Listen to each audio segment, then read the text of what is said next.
Estamos pensando, estamos estos días meditando sobre la Iglesia, entonces creo que tenemos 4 buenos libros que hablan de la Iglesia. 2 son muy conocidos, los otros 2 no tanto. Las Iglesias Vivientes, editado por Literatura Bíblica, creo que muchos de vosotros lo conocéis. No tengo aquí ningún ejemplar de La Iglesia Resucita, de Statman, pero también es muy conocido desde hace mucho tiempo. Y luego tenemos aquí otros 2 libros, con un título muy largo, Refinemos la perspectiva de la Iglesia, de Goethe. Y luego otro, La comunidad del Rey, de Snyder. Ahora, estos 2 nos los ha dejado en depósito la librería evangélica y están ahí fuera a un precio mucho más reducido.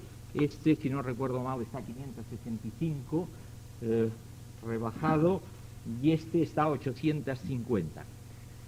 Cuando recomiendo libros, yo siempre digo una cosa: los libros son buenos si sabemos distinguir entre el libro y los libros. Esta es palabra de Dios, esto no es palabra de Dios. Reconozcamos eso. ¿Estoy de acuerdo con todo lo que dicen los libros? No, ni seguramente estaré de acuerdo en todo lo que se diga aquí, 100%. Y hay más, debemos advertir que este libro está escrito por un metodista, esto no quiere decir nada, pero tiene algún párrafo que no nos gustará, seguro. Pero no vamos a tirar el libro a la basura porque haya algún párrafo que no nos guste. Hay cosas buenas. Por esa misma razón, la librería evangélica, debo explicarlo por honor a la librería evangélica, no lo tiene expuesto al público. O sea que yo me he tenido que meter detrás de la trastienda y sacarlos. Espero que entendáis esto. Estamos ofreciendo el libro a ancianos, a obreros, a personas que creo que tienen la capacidad de escudriñarlo todo y retener lo bueno.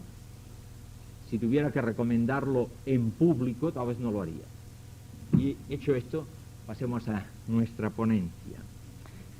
Bueno, yo os pediría que las notas que os he pasado las entendáis como unos apuntes, solamente para ayudar en lo que vamos a considerar, y que antes de pedir mi cabeza, al menos me concedáis el privilegio de hablaros y de reflexionar sobre lo que intentamos decir. En primer lugar, yo querría hacer una consideración. Estamos aquí más de 200 hermanos. Ahora, imaginémonos un momento lo que esto representa.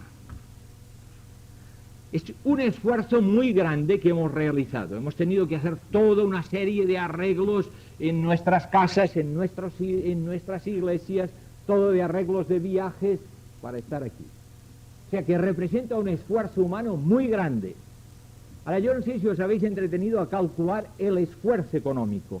Yo ahí en números redondos digo que es un esfuerzo económico superior al 1,5 millones de pesetas. Lo que pasa es que lo pagamos entre muchos bolsillos, pero ahí está, hay un esfuerzo. Ahora, lo que quiere decir que muchas veces nosotros utilizamos 2 tópicos. No tengo tiempo. No tenemos tiempo. Y otro tópico que utilizamos es que no tenemos dinero. Bueno, tenemos tiempo y tenemos dinero. No exageremos la nota, pero cuando nos damos cuenta de que algo es necesario, que algo para el servicio del Señor vale la pena, encontramos tiempo y encontramos dinero. O sea que no estamos repitiendo siempre los dichosos tópicos. No tenemos tiempo, no tenemos dinero. Tenemos tiempo y tenemos dinero. Cada día tiene 24 horas y cada semana tiene 7 días. Y todos estamos aquí bastante bien vestiditos y todos nos hemos pagado el viaje y todos en nuestras casas estamos comiendo y tenemos una buena casa. No estamos viviendo en chozas. Esto por un lado. Ahora, la otra cosa que yo querría resaltar al principiar es que, cuidado, no hemos venido aquí, al menos yo no he venido, y muchos de los que hemos venido aquí, no hemos venido solamente para tener unos días de compañerismo. Indiscutiblemente el compañerismo cristiano es bueno, y creo que vamos a disfrutar del compañerismo cristiano. Yo ya estoy disfrutando, porque cuando uno se vuelve viejo tiene muchos viejos amigos. Entonces te encuentras con este amigo de aquí y el otro de allá, y bueno, es un gozo abrazarles y encontrarse, y que el uno te diga, pues qué viejo te has vuelto, y el otro que diga que te encuentras muy joven, ¿no? Y uno se encuentra todavía más. Sí, es un gozo, pero no hemos venido solo para eso. No hemos venido tampoco solo para tener unos estudios bíblicos. Y es muy bueno tener estudios bíblicos, porque para tener estudios bíblicos ya los tenemos en nuestras propias iglesias. Para eso no necesitamos trasladarnos aquí y todo el jaleo que hemos armado aquí para tener unos estudios bíblicos, aunque sea muy bueno. Creo que debemos estar aquí dispuestos a mucho más.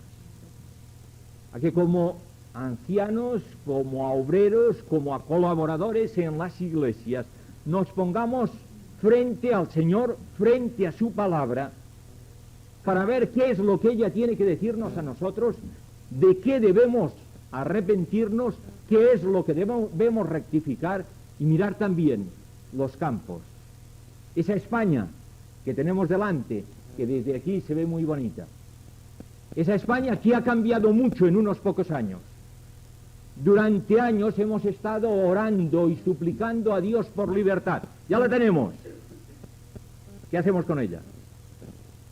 ¿Cómo vamos a movernos dentro de estas nuevas circunstancias en que vivimos?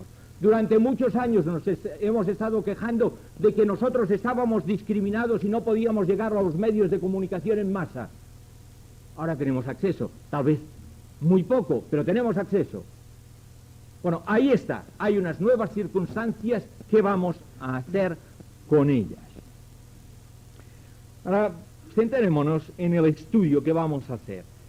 Esta ponencia vamos a hacerla desde la perspectiva de este encuentro. Las asambleas de hermanos, ¿dónde estamos y a dónde vamos? Y vamos a hacerlo en 3 puntos básicos. Lo que el Nuevo Testamento nos enseña sobre la práctica y la enseñanza de la unidad, porque la ponencia es unidad dentro de la diversidad. El segundo capítulo, muy breve, vamos a ver lo que nos enseña la historia de la Iglesia, o al menos sacar alguna conclusión de esto.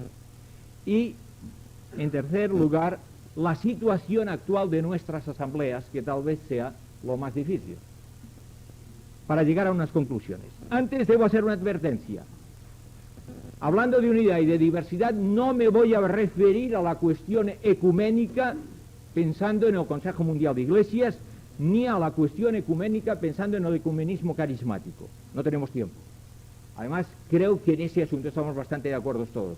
No necesitamos gastar ni papel ni saliva para hablar de esto.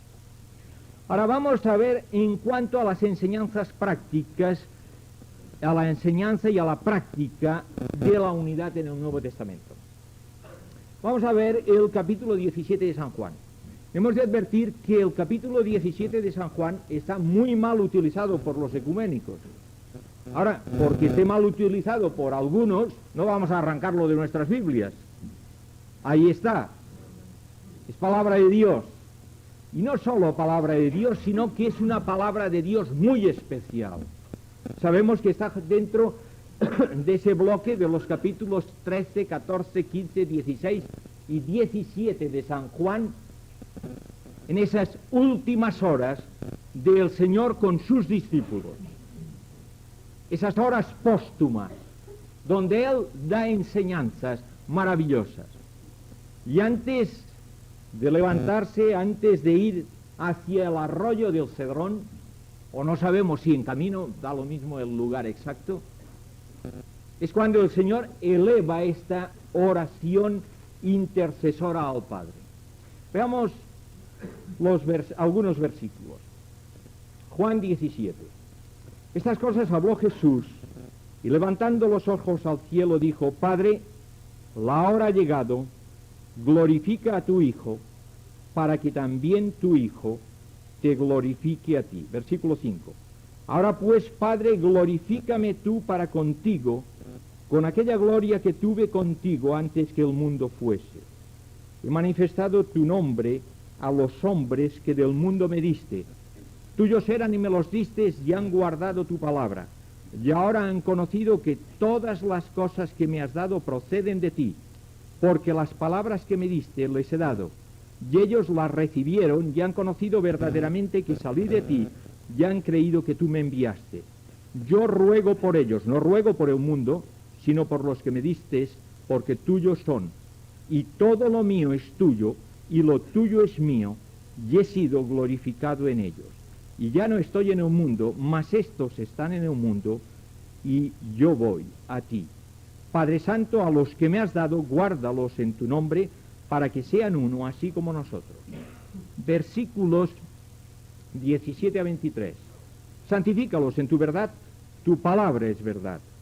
Como tú me enviaste al mundo, así yo los he enviado al mundo, y por ellos yo me santifico a mí mismo, para que también ellos sean santificados en la verdad.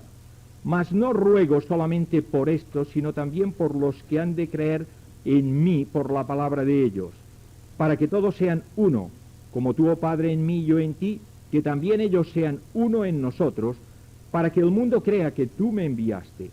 La gloria que me diste yo les he dado, para que sean uno, así como nosotros somos uno. Yo en ellos y tú en mí, para que sean perfectos en unidad, para que el mundo conozca que tú me enviaste y que los has amado a ellos como también a mí me has amado.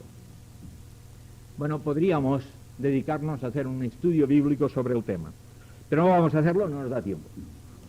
Solamente quería que nos fijáramos en dos cosas.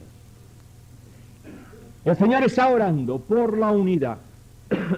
¿Por qué ora por la unidad? Bueno, porque sabe que es un problema que vamos a tener nosotros. Por eso ora por la unidad de los que están con Él y ora por la unidad de los que han de creer después de aquellos, que somos nosotros. ¿Por qué? Porque ahí hay un problema para nosotros. Y Dios pide la ayuda del Padre, Cristo pide la ayuda de su Padre para que a pesar de nuestros problemas mantengamos la unidad. Ahora, ¿con qué propósito? Y vamos a dejar dos nada más. ¿Qué es lo que está insistiendo aquí? Dice, para que el mundo crea que tú me enviaste. Dice, para que sean perfectos en unidad, para que el mundo conozca que tú me enviaste. Es decir, que la unidad tiene mucho que ver con la evangelización, lo que llamamos hoy la evangelización. Cristo está pidiendo por nuestra unidad en vista de ¿qué? De que el mundo crea y que el mundo conozca. Y el otro aspecto, vemos que lo que está insistiendo aquí el Señor es que seas glorificado. Te he glorificado en el mundo. Y el gran propósito de Dios con su iglesia, con nosotros, es que le sigamos glorificando en el mundo. Él ya no está aquí abajo. Está su cuerpo, que es la iglesia. Nosotros debemos glorificarle aquí. Aquí cito, y no vamos a leerlo, Efesios 1, 4, 6, 11, 4. Se repite 3 veces en este pasaje, en estos 14 primeros versículos de Efesios, la frase para alabanza de su gloria. Si recordáis el texto, si no lo recordáis podéis leerlo luego con tranquilidad. ¿Qué es lo que está diciendo el apóstol? Que nosotros hemos sido elegidos, hemos sido predestinados, hemos sido salvados. ¿Con qué propósito? Para que seamos alabanza de su gloria. Ahora recordemos que una cosa que glorifica a Dios es nuestra unidad. Vayamos a otro texto, en 1 Corintios 12, son textos muy conocidos, repetidos y archirrepetidos, pero volvamos a leerlos. 1 Corintios 12, los versículos 12, 13 y 14 y el versículo 27. Dice, porque así como el cuerpo es uno y tiene muchos miembros, pero todos los miembros del cuerpo siendo muchos son un solo cuerpo, así también Cristo. Porque por un solo espíritu fuimos todos bautizados en un cuerpo, sean judíos o griegos, sean esclavos o libres, y a todos se nos dio a beber de un mismo espíritu. Además el cuerpo es uno solo, además el cuerpo no es un solo miembro, sino muchos. Versículo 27. Vosotros sois el cuerpo de Cristo y miembros cada uno en particular. ¿Qué es la imagen que aquí tenemos? Y vamos a otro texto en Efesios, capítulo 1, versículos 20 a 23. Está operando del poder que operó en Cristo, resucitándole de los muertos y sentándole a su diestra en los lugares celestiales, sobre todo principado y autoridad y poder y señorío, y sobre todo nombre que se nombra, no solo en este siglo, sino también en el venidero. Y sometió todas las cosas bajo sus pies, y le dio por cabeza sobre todas las cosas a la Iglesia, la cual es su cuerpo, la plenitud de aquel que todo lo llena en todos. La Iglesia, cuerpo de Cristo. Y solo vamos a guardar algo que es básico, que cada miembro es diferente al otro. Ahora, que el cuerpo, nuestro cuerpo, es una perfecta unidad. No son miembros separados y sueltos por ahí. Nuestros miembros separados forman un cuerpo. La Iglesia de Cristo es un cuerpo con una cabeza, Cristo. No son muchos cuerpos, es un solo cuerpo. Cristo solo tiene un cuerpo. Y si nos fuéramos al capítulo 5 de Efesios, cuando lo que se toma es la esposa, Cristo no tiene muchas esposas, solo tiene una esposa, su Iglesia. Es decir, que todas las figuras que encontramos en el Nuevo Testamento nos hablan de unidad dentro de esa diversidad. Tengo aquí en las notas anotado 1 Corintios 10, 16, 17, no vamos a leerlo, que he leído esta mañana en el culto de partimiento del pan. Ahora, creo que es sumamente importante que nos demos cuenta de esto. ¿Qué es lo que hemos estado simbolizando? Y espero que sea una realidad, porque sabemos que todos los símbolos que encontramos en la Biblia tienen valor si representan una realidad. Sumamente importante el bautismo, si representa la realidad. Y es muy importante el partir el pan juntos si representa la realidad. ¿Y cuál es la realidad? Bueno, que siendo muchos, somos un cuerpo. Y queridos, no es solamente importante que partamos el pan en nuestras congregaciones, sino que creo que es sumamente importante que partamos el pan miembros de muy diferentes congregaciones, de diferentes lugares de nuestra geografía, con hermanos que vienen de muy lejos de nuestra tierra, pero que partimos el pan juntos porque somos uno. Y es importante que encontremos, no digo cada domingo, no podemos, pero de vez en cuando, la ocasión para decirnos a nosotros mismos y al mundo que somos uno, y por eso partimos el pan juntos. Ahí está el valor del símbolo. Ahora, querría pasar a otro aspecto de esta cuestión, y ahí sí que hemos de leer los textos y fijarnos bien en lo que leemos. Gálatas 5, 2, 4. 2, 3 y 4. He aquí yo, Pablo, os digo que si os circuncidáis de nada os aprovechará Cristo. Yo otra vez testifico a todo hombre que se circuncida que está obligado a guardar toda la ley. De Cristo os desligasteis los que por la ley os justificáis. De la gracia habéis caído. Ahora vamos al libro de Hechos.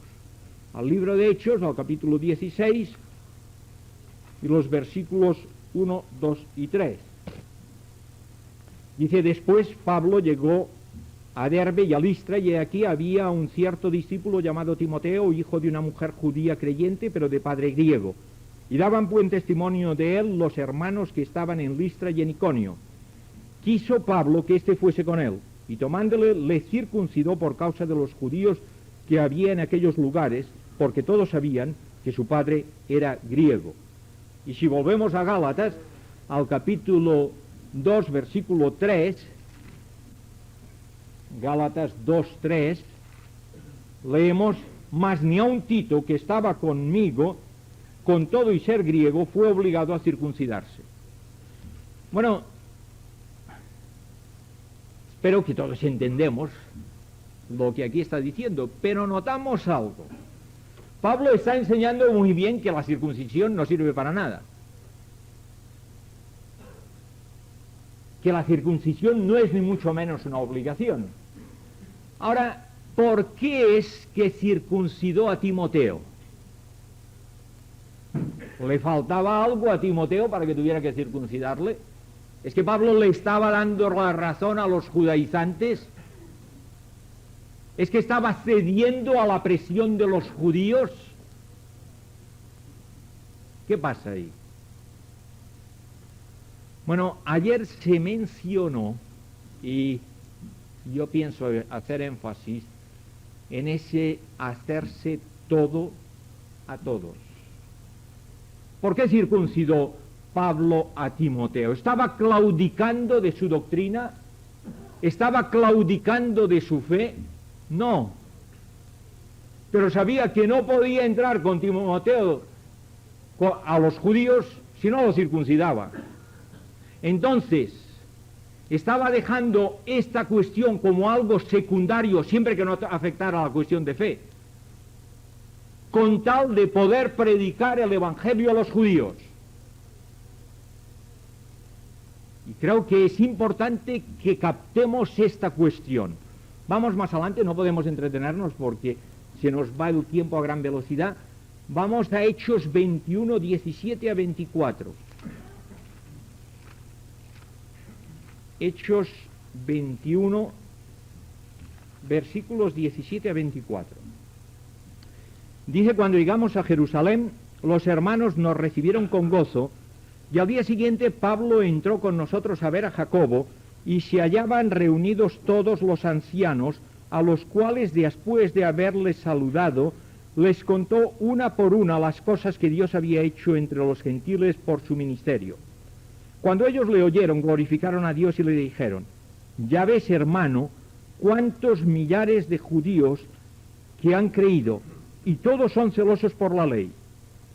Pero se les ha informado en cuanto a ti que enseñas a todos los judíos que están entre los gentiles a apostatar de Moisés, diciéndoles que no circunciden a sus hijos ni obedezcan las costumbres. ¿Qué hay pues? La multitud se reunirá de cierto porque oirán que has venido. Haz pues esto que te decimos. Hay entre nosotros 4 hombres que tienen obligación de cumplir voto. Tómalos contigo, purifícate con ellos y paga sus votos para que se rasuren la cabeza. Y todos comprenderán que no hay nada de lo que se les informa o se les informó acerca de ti, sino que tú también andas ordenadamente guardando la ley. Y cuesta trabajo pensar que Pablo, el apóstol de los gentiles, se purificó, entró en el templo y pagó los votos de estos hombres, seguramente nazarenos, que habían hecho el voto de nazareato para terminar su voto. Bueno, ahí está, no vamos a hablar mucho. Lo que sí podemos ver es que la Iglesia apostólica no era uniforme, sino que había grandes diferencias entre las iglesias de los gentiles y la iglesia de Jerusalén. Y que había diferencias entre las iglesias de Macedonia y yo qué sé, y la iglesia de Corinto. ¿Por qué esas diferencias? Bueno, porque eran culturas diferentes. No porque la palabra del Señor fuera diferente, no porque la salvación fuese diferente, sino porque el Evangelio prendía en culturas totalmente diferentes. No podemos comparar la cultura judía a la cultura helénica, o a la cultura romana, o a la cultura de los bárbaros. Y la Iglesia era capaz de encarnarse dentro de la cultura judía, dentro de la cultura griega, dentro de la cultura romana o dentro de la cultura de los bárbaros. Eso es lo que encontramos en el Nuevo Testamento. Notemos otra cuestión. En el Antiguo Testamento, todo lo referente al culto está sumamente detallado. Está dicho al día, la hora, cómo debía vestirse el sacerdote, qué ceremonias tenía que realizar antes, si el sacrificio era de paces, o era de expiación, o era un holocausto, etcétera, etcétera. Ahí están todos los detalles. Ahora, no tenemos un Levítico en el Nuevo Testamento. Hemos de notar que hay una gran diferencia. En el Nuevo Testamento tenemos las bases sobre las que debe edificarse la Iglesia, que son inconmovibles, que son para todas las civilizaciones, para todas las culturas y para todas las épocas. Esas no pueden cambiarse. Tenemos unos principios que son inamovibles, pero tenemos una ausencia de detalles. Porque esos detalles deben acoplarse a las culturas donde se encarna la Iglesia. Y esto es sumamente importante que nos demos cuenta. Notemos cómo Cristo no habla de lo mismo a Nicodemo que a la mujer samaritana. ¿Por qué? Porque eran condiciones diferentes. Habría sido absurdo que con Nicodemo hablasen de si Jerusalén o el monte Gerizim. Eso lo habló con la mujer samaritana, porque su cultura, su religión le llevaba ahí. Notemos que si hacemos un estudio de los mensajes del apóstol Pablo, hay una gran diferencia cuando Pablo habla en las sinagogas de los judíos o cuando Pablo habla en el Areópago. Porque no habría captado, habría sido un escándalo en un lugar o en otro si hubiera traspuesto los sermones. Si se hubiera equivocado de sermón y el sermón del Areópago lo hubiera dado en la sinagoga, lo hubieran echado a patadas. Pero si hubiera dado el de la sinagoga en el Areópago, no le habrían entendido de nada y también le habrían echado. ¿Por qué? Porque Pablo no cambiaba el mensaje de salvación. Cuidado, el mensaje de salvación era el mismo, era Cristo muerto y resucitado. Pero a los judíos podía coger el Antiguo Testamento y decirles, mirad, ahí está. Cuando llegó al Areópago tuvo que hablar de los dioses que tenían por allí y de todo su fanatismo y decirle, pues ahí tenéis un altar al Dios no conocido, y a partir de ahí, presentarles el Evangelio. ¿Por qué? Porque se adaptó a las culturas y a las situaciones de aquel momento. Ahora vamos al texto que se mencionó ayer y que ya he mencionado hoy. 1 Corintios 9, 19 a 23. 1 Corintios 9, 19 a 23. Dice el apóstol Pablo, por lo cual, siendo libre de todos, me he hecho siervo de todos para ganar a mayor número. Me he hecho a los judíos como judío para ganar a los judíos. A los que están sujetos a la ley, aunque yo no esté sujeto a la ley, como sujeto a la ley, para ganar a los que están sujetos a la ley. A los que están sin ley, como si yo estuviera sin ley, no estando yo sin ley de Dios, sino bajo la ley de Cristo, para ganar a los que están sin ley. Me he hecho débil a los débiles para ganar a los débiles. A todos me he hecho todo, para que de todos modos salve a alguno. Y esto hago por causa del Evangelio, para hacerme copartícipe de él. A todos me he hecho todos, para que de todos modos salve a algunos. Y esto es sumamente importante. Ese hacerse a todo no tiene nada que ver con los fundamentos. Los fundamentos son inamovibles, pero tiene que ver con el detalle cultural. Y esto es sumamente importante que nos demos cuenta. Y démonos cuenta que no es un problema de hoy, es un problema de siempre. Cuando Hudson Taylor se le ocurrió vestirse de chino, ¿en quién encontró la oposición? En otros misioneros que no entendían que él se hiciera todo a todos, y que ese hacerse todo a todos fuera dejarse sus trajes ingleses de aquella época, su chistera y demás cosas, ¿no?, para vestirse de chino. Bueno, tal vez tengamos que vestirnos de chino en nuestra época. Tal vez nos sobra la corbata y la chaqueta cuando tenemos que ir a ciertos lugares. Porque si no, no conectamos. Y en la Biblia no habla nada de chaquetas y corbatas. Hemos de aceptarlo. O sea que entendamos lo que queremos decir. La iglesia de hoy debe estar dispuesta a hacerse todo a todos para ganar a algunos. Ayer José Antonio estaba diciendo que debíamos estudiar las culturas. Eso es muy importante. Vamos a volver sobre ello. Vamos muy rápidamente a pensar en algunas lecciones que sacamos de la historia de la Iglesia.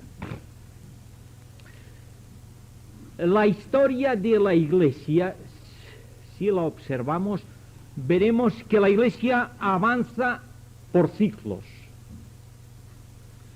Ciclos que se van repitiendo una, otra vez. La única diferencia es que es lo que duran. Siempre son los mismos. Hay un avivamiento,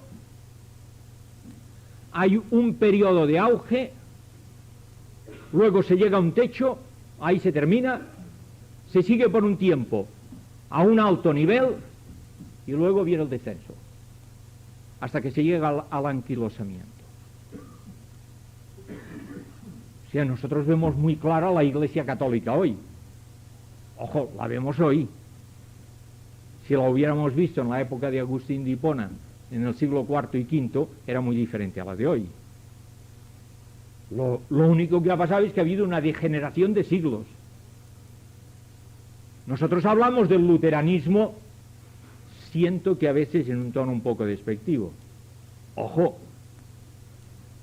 que la reforma del siglo XVI fue un auténtico avivamiento. Fue una revolución del espíritu como no ha habido otra tal vez en toda la historia. O sea que cuidado, que Lutero fue un gran hombre de Dios. Ahora, el luteranismo, las iglesias que surgieron de la reforma, las iglesias luteranas y las iglesias reformadas, siguieron el mismo ciclo. Un avivamiento, un estancamiento, un declive y lo que conocemos hoy. ¿Y que tuvo que surgir? Pues tuvieron que surgir los movimientos del puritanismo, de los no conformistas, etcétera, etcétera, que hoy se citan como símbolos de hipocresía. Pero ojo, eso no fue al principio, ¿eh? Eso es después de siglos lo que encontramos. Cuando pensamos en los hermanos Wesley y todo el movimiento metodista, fue un movimiento del espíritu. Wesley fue un gran evangelista. Whitefield fue un gran evangelista. Miles y miles de personas llegaron a conocer a Cristo a través de su ministerio. Las iglesias metodistas fueron unas iglesias muy vivas. No han surgido por casualidad millones de metodistas en todo el mundo. Ahora, el ciclo fue el mismo. Una época de avivamiento, un estancamiento en un plan alto, un declive y el anquilosamiento. Las asambleas de los hermanos, no olvidemos, fue un avivamiento del Espíritu Santo en la primera mitad del siglo pasado. Fue un movimiento revolucionario para los conceptos clásicos religiosos de la época. No olvidemos. Y fue un auténtico avivamiento. Nosotros somos fruto de ese avivamiento, de esos centenares de misioneros que salieron por todo el mundo. Ahora, no nos olvidemos de los diferentes periodos del ciclo. Avivamiento, auge, estancamiento y declive. Y ahora no os miréis las notas. ¿Qué estamos? En un periodo de avivamiento, y estoy hablando en términos generales. No estoy hablando en que tal iglesia, en tal lugar, está en tal o cual situación. En términos generales, las asambleas de los hermanos en España, ¿estamos en un periodo de avivamiento? ¿Quién cree que sí? A ver. ¿Hay alguien que cree aquí que sí, que estamos en un periodo de avivamiento? Bravo, muy optimista Llobregat, ¿no? Siempre es optimista Llobregat, por eso. ¿Estamos en un periodo de auge o estamos en un periodo de declive?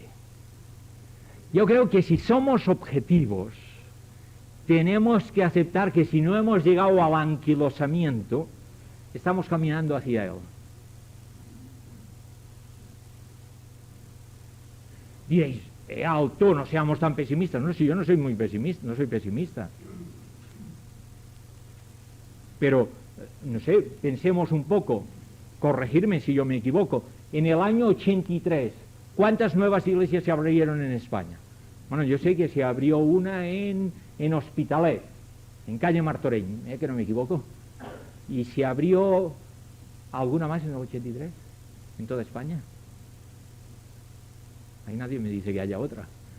Yo no tengo toda la información. En el 84 se ha abierto otra en Hospitalet Centro, se ha abierto otra en Vigo, se han abierto más.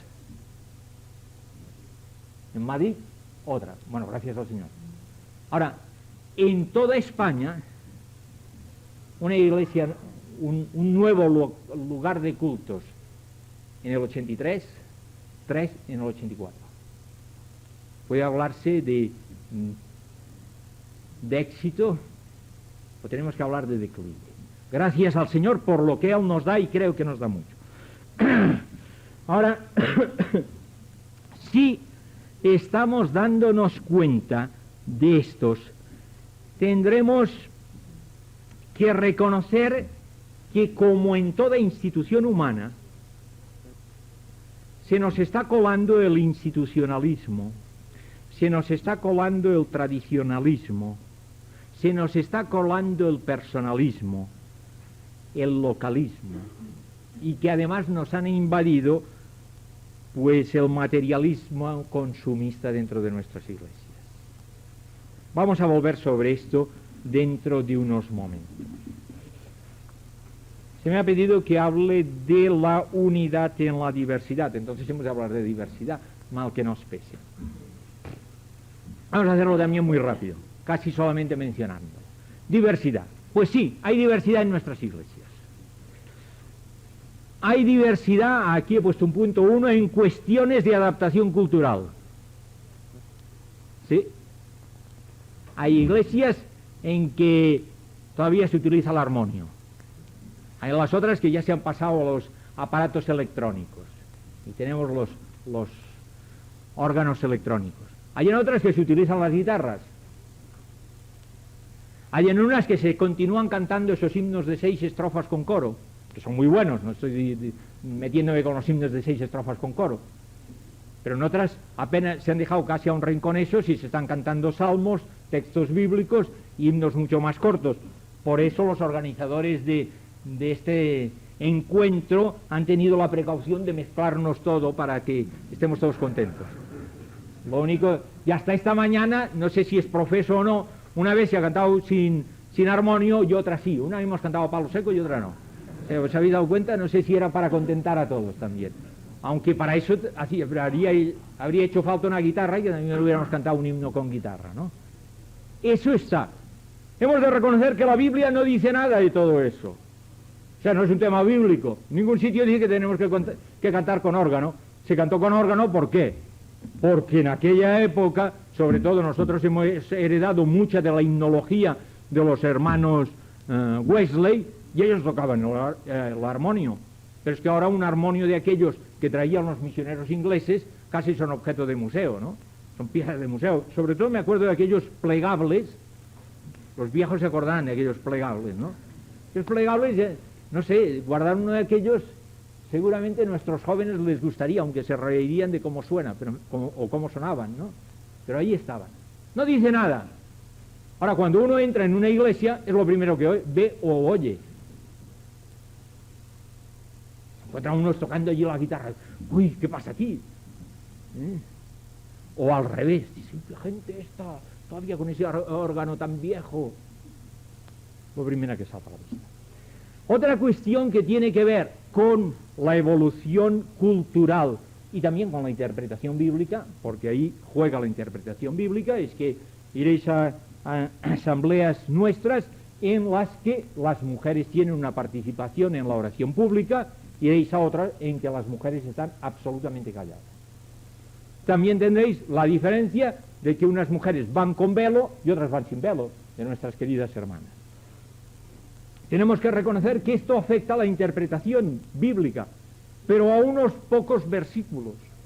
Buscar todos los versículos de la Biblia que hablan de eso y veréis que no afecta absolutamente a la cuestión cristológica, no afecta para nada a la cuestión de la salvación, no afecta para nada a nuestra esperanza, no afecta para nada a ninguna de las doctrinas básicas. Son textos bíblicos, no lo olvidemos. Ahora, eso constituye una diferencia porque se ve. Uno entra en una iglesia y lo ve inmediatamente eso. Y se oye. Ahora, hay diferencias más profundas. Esta no la vamos a tocar, la cito, la cuestión carismática se está introduciendo, pero ahí vamos a tener una ponencia entera sobre ese tema. Ayer ya se mencionaron, que lo vamos a mencionar así de pasada y nada más. En la cuestión hermenéutica sobre las normas de interpretación, ya se dijo ayer, pues las asambleas siempre, o de siempre, habían sido dispensacionales moderadas, se ha introducido ahora la teología del pacto. En la cuestión escatológica, las asambleas siempre habían sido premilenaristas, desde siempre, al menos desde que yo recuerdo, había habido problemas en si la iglesia iba a pasar por la tribulación, si iba a pasar solo por media tribulación o si iba a pasar por toda la tribulación. Eso es una cuestión muy antigua. Pero ahora se ha introducido de la mano de la teología del pacto la cuestión del amilenarismo. Ahí está, no hablo más de eso porque se mencionó ayer. También tenemos una cuestión que se mencionó ayer, la cuestión sobre la soberanía de Dios, la doctrina sobre la soberanía de Dios. Y tenemos ahí varias posiciones y ahí sí que vale la pena hacer una aclaración. Estas diferentes posiciones, para entenderse teológicamente, se les ha dado unos nombres y a algunos les suenan muy raros. No tiene nada de raro, se está refiriendo a la doctrina de la soberanía de Dios. O sea, dentro de nuestras asambleas tenemos calvinistas, no hipercalvinistas. Quien habla de hipercalvinismo dentro de nuestras asambleas creo que o no entiende y no sabe lo que es el calvinismo ni el hipercalvinismo, o está exagerando maliciosamente las cosas. En nuestras asambleas, hasta donde yo conozco, no hay hipercalvinistas. Ahora hay calvinistas, eso desde luego. Hay calvinistas moderados y hay wesleyanos. No hay arminianos. Que yo sepa, no hay arminianos. Diremos que Wesley era un arminiano moderado, de acuerdo, pero no hay arminianos. Y no podemos tocar más esta cuestión. Yo os recomiendo, si queréis saber más de estas cosas, sobre lo de la soberanía de Dios, nuestro hermano La Cueva lo trata muy bien en este curso de formación teológica evangélica, en el volumen sobre la doctrina de la gracia. Y lo trata de una forma breve, sencilla y que es bien inteligible. O sea que yo recomiendo que vayáis ahí, no podemos entretenernos en ello. Ahora, algunas de esas diferencias son muy nuevas, porque vienen dadas por la cultura. Y como tenemos unos cambios culturales muy rápidos, son muy nuevas. Otras son muy antiguas, porque llevan siglos discutiéndose sobre ellas. Ahora, ¿realmente esas diferencias nos separan? Porque notemos que esas diferencias no tienen que ver con la palabra de Dios, con la Biblia como palabra de Dios. No tienen que ver con la persona de Cristo. No tienen que ver con la salvación en cuanto depende de la obra de Cristo en la cruz, de la resurrección y la obra de regeneración del Espíritu Santo. Ni tampoco tienen que ver con la doctrina de la Iglesia, ni tampoco con la doctrina de nuestra esperanza. Porque Lo que se difiere es en el orden de los acontecimientos, pero que vamos a estar para siempre con el Señor, todos esperan lo mismo. Ahora, estaba dudando si yo debía deciros cuál es mi posición. Siempre dicen que yo me escabullo el bulto, y tal vez tengan razón. Y para desmentirlo iba a decir cuál era mi posición. Los que me conocen ya lo saben, o sea que no necesito decir. Ahora, soy enemigo de etiquetas, y explicaré por qué. Porque no ahí sentados, sino por aquí, van a pasar todas estas posiciones. Entonces yo no quiero ponerme una etiqueta que va a herir la retina de mi querido hermano, y no quiero colocársela a él para que no la hiera a la mía. Cuando veo a mi hermano que interpreta que la Biblia de otra manera, lo importante para mí, de una iglesia congregacionalista que bautizaba por inmersión a los que habían creído en Cristo, y se encontraron con otros hermanos que venían de una iglesia episcopal, que bautizaban a los niños con unas gotitas de agua, y se encontraron con otros hermanos que venían de una iglesia sinodal, que también bautizaban a los niños con gotitas de agua, pero se dieron cuenta que todos habían sido redimidos por la sangre de Cristo. Y se olvidaron de su organización eclesiástica y se olvidaron de sus discusiones teológicas. No dijeron, oye, vamos a sentarnos, vamos a ponernos juntos y vamos a llegar a conclusiones, que tengamos un mismo credo, que decidamos sobre todas las cosas. Sino que dijeron, hermano, a ti te ha salvado Cristo, a mí también. ¿Por qué no nos doblamos nuestras rodillas y le alabamos y le damos gracias? Porque lo que importa es eso. Y así empezaron las asambleas de hermanos. Hermanos con etiquetas diferentes, que se olvidaron de las etiquetas o se las arrancaron, que se pusieron a orar juntos y a estudiar la Biblia juntos.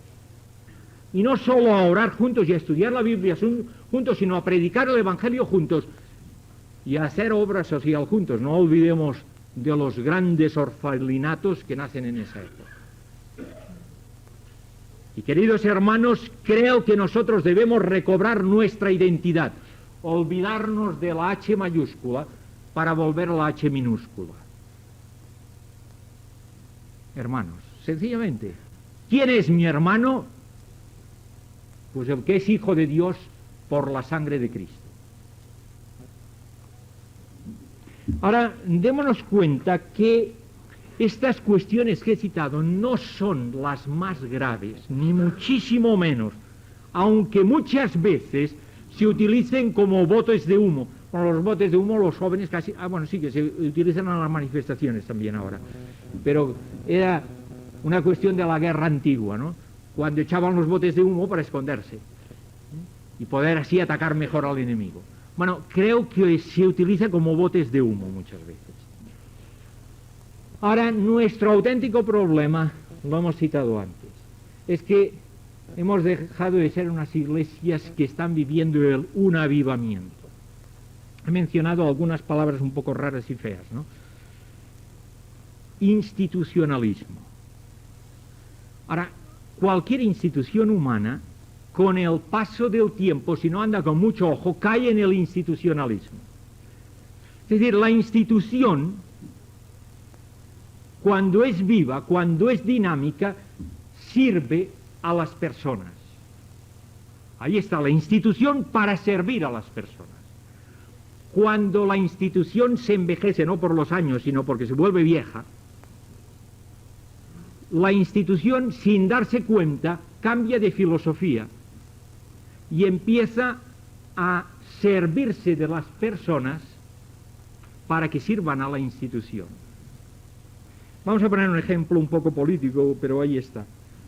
Los sindicatos nacieron para servir a los obreros.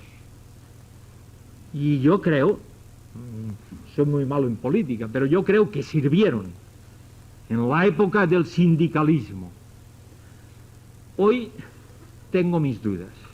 si los sindicatos sirven a los obreros o se sirven de los obreros para fines políticos. ¿Estamos de acuerdo o no estamos de acuerdo? Es un ejemplo de institucionalismo. Cuando entra el institucionalismo y se pierde la vitalidad dentro de una institución, se produce otro fenómeno. Y es que, cuando es viva, para alcanzar unos fines se utilizan unos medios. Cuando la institución se institucionaliza, se olvidan los fines y los medios pasan a ser fines. Y tenemos un ejemplo en la Biblia. Vamos a verlo. Es en Marcos 2:27. Y es en palabras del propio Señor Jesús. Marcos 2:27. ¿Os acordáis? Toda la vida o todo el ministerio del Señor Jesús está salpicado de un problema, el dichoso sábado. ¿Os acordáis? Y aquí tenemos una explicación del Señor muy importante. También les dijo: el día de reposo fue hecho por causa del hombre, y no el hombre a causa del día de reposo. El sábado era un medio, no era un fin. Era un medio por el cual Dios, en su amor y en su misericordia, proveía al hombre de un día de reposo sobre 7. Ese era el gran fin, que el hombre pudiera reposar y dedicar ese día a Dios. Leeros el Antiguo Testamento, el establecimiento del sábado. Ahora, en la época del Señor Jesús se había institucionalizado y resultaba que el Señor Jesús no podía sanar a uno que tenía la mano seca porque era sábado. Los discípulos no podían comer y recoger unas espigas porque era sábado, etcétera, etcétera. No vamos a citar todos los problemas del sábado. O sea que, ¿qué había pasado? Que lo que era originalmente un medio se había convertido en un fin. Lo que originalmente era para servir al hombre, resultaba que el hombre tenía que servir al sábado. Dejemos esa cuestión, vayamos más adelante. La cuestión del tradicionalismo. Bueno, todos tal vez hemos caído en el pecado, y como mínimo todos lo hemos oído, de siempre se ha hecho así. ¿Verdad? Estoy diciendo una frase desconocida entre nosotros, ¿no? O don fulano así lo enseñaba. Ponerle a fulano el nombre que queráis. Creo que todos lo hemos oído. Tal vez lo hemos dicho. Bueno, ¿qué denota eso? Una pobreza en el conocimiento bíblico. Cuando no podemos decir así lo dice la Biblia, que es lo que importa. Y una pobreza en la capacidad de obedecer a lo que dice la Biblia, cuando tenemos que recurrir a la tradición para mantener algo o para hacer algo. Para nosotros lo que nos importa es lo que dice la Biblia, no lo que dice don fulano o don mengano, por más siervo de Dios que sea. Para nosotros lo que nos importa es lo que dice la Biblia, no lo que se hizo ayer. Cuidado con el tradicionalismo. Ahora, denota también un desconocimiento de la situación social, cultural, política, religiosa, económica del momento. Y permitidme que os ponga unos ejemplos. Es el inconveniente de volverse viejo, es que uno puede citar el pasado de unos cuantos años. Yo me acuerdo, en la época de Franco, digamos política, así se da un poco de pimienta a la cosa, ¿no? Muy cerca. Va ahí detrás. Bueno, recordemos aquella época. Los que sois de Barcelona conocéis Barcelona y conocéis la iglesia de Mistral. Los que habéis visitado Barcelona y habéis estado en la iglesia de Mistral la conocéis. Fue la iglesia que yo estuve desde pequeñito hasta mayorcito, ¿no? Bueno, yo recuerdo los cultos de Semana Santa. Mistral no estaba como ahora. Ahora se han suprimido los pasillos que dan a las paredes porque no hacen falta. En aquella época todas las paredes tenían pasillos por un motivo, porque como se llenaba tanto el local, al menos así todo lo largo de los pasillos se podía uno apoyar en la pared, que era más cómodo que estarse ahí en medio del pasillo central, ¿no? Entonces yo recuerdo Semana Santa con los bancos donde no cabía ni un alfiler, ¿no? Allí a los acomodadores, no pueden apretarse un poquito más, todos los pasillos llenos, todo el vestíbulo lleno, las escaleras de entrada todas llenas, sin micrófonos, sin altavoces, a grito pelado, ¿no? con unos cultos clásicos. Todos los años era lo mismo, las 7 palabras. Entre palabra y palabra, el coro que cantaba cabeza una estrofa del Cabeza Ensangrentada. Y un culto que duraba 2 horas largas. Cuando yo solo cuento a los jóvenes, ahora abren unos ojos así, ¿no? Pues sí, era posible. Y yo me acuerdo con el querido Francisco Martín en La Coruña, cuando él estaba en La Coruña, de haber estado allí en un culto, y estaba él, un servidor, y estaba también nuestro querido Federico Sancho, que ya está con el Señor, y los 3 nos íbamos turnando, porque yo no sé si el culto duró 3 horas o no sé cuánto, ¿no? Dábamos un mensaje, se cantaba un himno, entonces venía el otro, daba otro mensaje, otro himno, y el otro, y para no cansarnos tanto, no había forma, si no éramos 2 o 3 para turnarnos. Bueno, era posible. ¿Por qué era posible? Es que nosotros éramos muy espirituales entonces. No, eran unas condiciones políticas. Porque Franco te prohibía tener ni un bar, ni un cine, ni nada abierto. La gente estaba en medio de la calle, no sabía qué hacer. Porque había una tradición religiosa que era visitar los monumentos.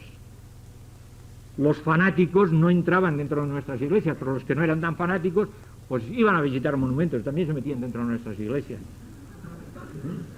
Había una cuestión económica, que nadie tenía una perra. No habían coches, no habían casitas fuera, no había nada de todo eso. Entonces, lo de tomarse las vacaciones de Semana Santa eran desconocidas. Bueno, eran toda una situación política, social, económica, cultural, que los hombres de aquella época supieron aprovechar muy bien. Y creo que debemos regocijarnos. Pero han cambiado. Ya no estamos en aquella situación. Ahora es inútil pretender hacer lo mismo. Debemos adaptarnos a la situación actual. No podemos quedarnos anclados en las tradiciones del pasado. Rápidamente, porque el tiempo se nos va, personalismo sencillamente es un pecado. Es cuando quiero colocarme yo el primero. Localismo surge de un énfasis desmedido de la iglesia local. Yo no digo que la iglesia local no esté en el Nuevo Testamento. Lo único que no podemos perder de vista, la iglesia a secas, la iglesia de Jesucristo con la iglesia local. Si queremos sustituir a la iglesia por nuestra iglesia local, estamos estropeando el Nuevo Testamento y el plan de Dios. Sí, en el Nuevo Testamento encontramos la iglesia local, pero siempre con vistas a la iglesia de Jesucristo. Y luego, no nos engañemos, muchos problemas de localismo, permitirme que os lance un refrán castellano, ¿no? Más vale ser cabeza de ratón que cola de león. O sea, yo anciano dentro de mi iglesia soy toda una personalidad. Ahora, cuando nos reunimos, como aquí, no sé cuántas iglesias estamos representados, yo no soy más que uno entre muchos. Y tal vez no me guste. El materialismo creo que no necesita explicaciones. Todos sabemos que el materialismo se ha metido dentro de nuestras iglesias, las ha inmovilizado, ha hecho que el mundo y la iglesia no se sepa ya dónde está la diferencia y cuál es el cambio. Vayamos a las conclusiones rápidamente. La cuestión de unidad. La cuestión de unidad no es algo optativo, es un mandamiento. Y frente a los mandamientos de Dios solo caben 2 posiciones, o se obedecen o se desobedecen. O sea que pensémonoslo bien. ¿Aceptamos la unidad que Dios quiere o le desobedecemos? Una de dos. Y ahí me paro. ¿Qué es la otra cosa que he estado queriendo mostrar? La tesis que he querido dejar claro. Que la iglesia del Nuevo Testamento no era una iglesia uniforme. Tenía diferencias enormes, pero había unidad y había comunión. Y la otra cosa es que la iglesia del Nuevo Testamento se adaptaba a las diferentes culturas. No cambiaba las bases, no cambiaba los principios, esos siempre son los mismos. Pero el detalle, en el detalle se adaptaba a la cultura. ¿Qué es la otra cosa que hemos visto? Que la iglesia, la historia de la iglesia se marca por esos ciclos. Y creo que no he exagerado nada al señalar esos ciclos. Ahora, ¿cuál es la situación de nuestras asambleas hoy? Hemos hablado de diversidad y hemos de reconocer que hay una mayor diversidad que hace unos cuantos años. Lo hay. Ahí está. Ahora, hemos de reconocer que estamos en una fase de declive, no estamos en una fase de auge.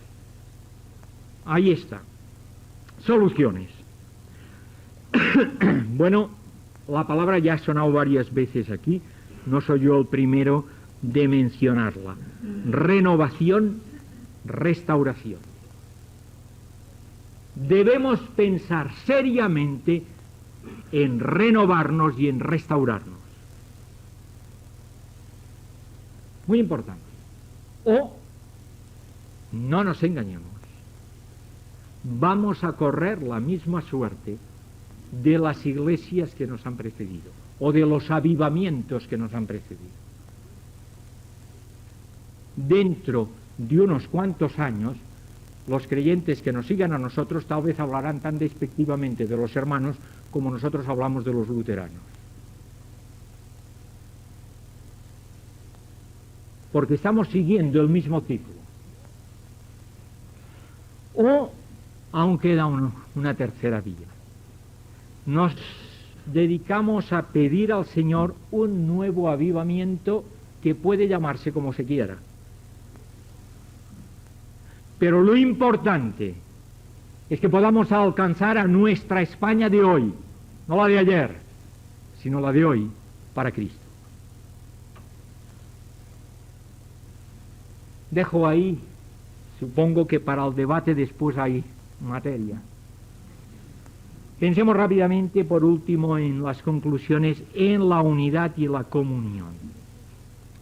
Ahora ya hemos dicho que por imperativo bíblico debemos buscar la unidad. Ahí cito Efesios 4, 1, 6, de lo que solo voy a mencionar una frase.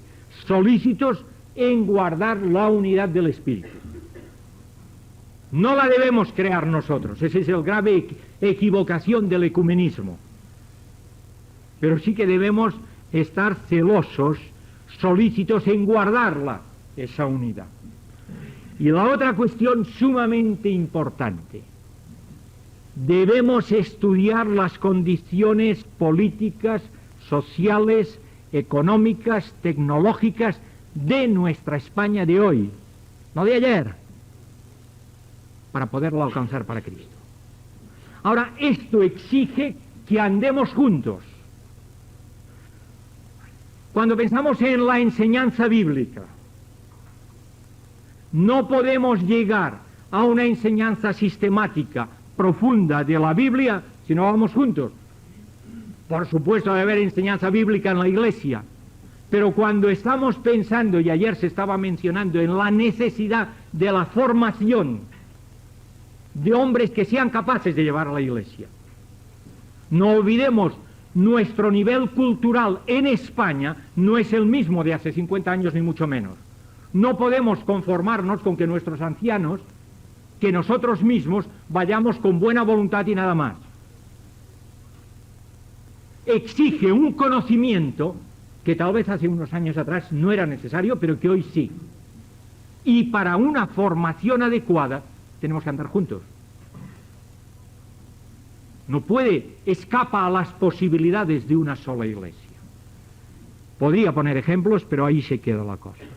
La Biblia no habla nada de televisión, ni de radio, ni de campañas, ni de, yo qué sé, ni de cassettes, ni de vídeos, ni nada de todo eso.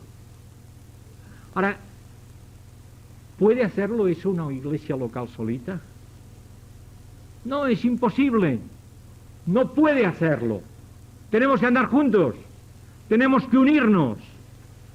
No quiere decir que la iglesia local no resuelva sus problemas, sus programas de adoración, de evangelización, de escuela dominical, etcétera, etcétera, etcétera, y tenga sus ancianos. Pero hay cosas que se escapan a la iglesia local, que son inaccesibles para la iglesia local, que necesitamos ir juntos. Cuando estamos pensando en la obra misionera, se estaba hablando de que no hay obra misionera, muy poca obra misionera en España. Bueno, escapa a las posibilidades de una iglesia local, si no vamos juntos, si no nos unimos. Ahora, algo algo más. No basta hablar de unidad espiritual. Por supuesto, debe haber unidad espiritual. Ahora, queridos, permitidme que os ponga un ejemplo. Ahí nos hemos encontrado. ¿Verdad que hemos venido aquí por casualidad? Yo me he encontrado con alguien y digo, ¡ay, qué casualidad! Tú pasabas por aquí, yo también. ¿Ha sido así? ¿O no? El Espíritu Santo me dijo a la orejita que viniera aquí. Ah, pues a mí también. ¿Ha funcionado así esto? No ha funcionado así.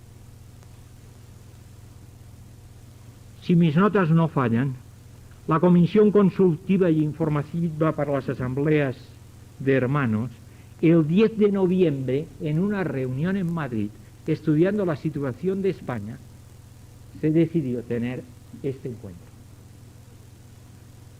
Y a partir de ahí se ha estado trabajando. Por supuesto, cada uno de nosotros ha tenido que responder personalmente al llamamiento de venir aquí. Pero aquí no hemos venido por casualidad. Detrás de estas reuniones hay meses de trabajo y de organizar las cosas. Necesitamos encontrar los cauces prácticos para manifestar la unidad espiritual dentro del mundo de hoy. Y con esto termino. Y deseo de todo corazón que las asambleas, a quien yo amo, para algo he nacido dentro de las asambleas, seamos capaces de renovarnos. Y de renovarnos enseguida.